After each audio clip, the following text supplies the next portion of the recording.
silang harapin ang inyong mga tanong. So everyone, please say hello to your face sounds familiar grand winners, the Bearded Duo, JM De La Serna and Mariel Montanaro! Hello, JM! Hello po, hello Bisay. Hello! Batiin niyo naman lahat. Yes, hello po sa ating friends from the media and everyone watching online. Hello po, magandang hapon po sa ating lahat.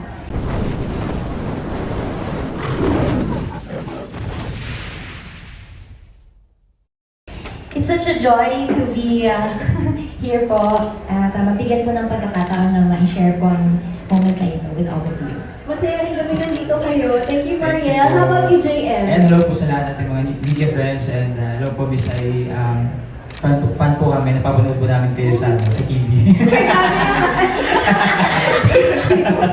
Hello po sa lahat po ng mga nanonood sa aming J-Mails, followers, and Our lasters. Yes! Well, dahil special kayo sa amin, meron kaming inihanda na gift para sa inyo. Wow. Handa na ba kayo? Sige, let's watch Ready, this.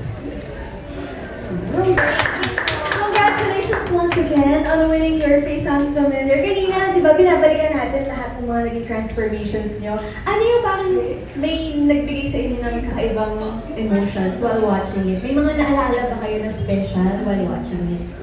ako habang pinapanood ko po yun, nakakakilig lang. Sobrang kinikilig ako until now. Yes po, tama po yung sinabi niya na ang daming bumabalik sa isipan ko yung mga struggles namin. Lahat ng yung pagod po. Pero sobrang worth it lahat. Sobrang worth it lahat. Ikaw, Marga. Ako more than, parang fun.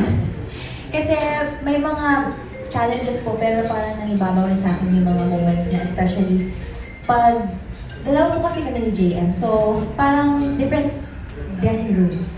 So whenever I see him, after ng pagkaka-transform sa kanya, I spend like a minute to laugh.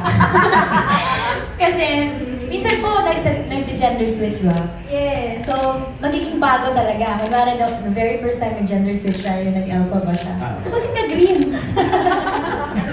So parang mas yun, nostalgic pa rin hanggang ngayon kasi kahit na medyo matagal na yung last na taping, parang dadala pa rin siya ng ganong feeling po.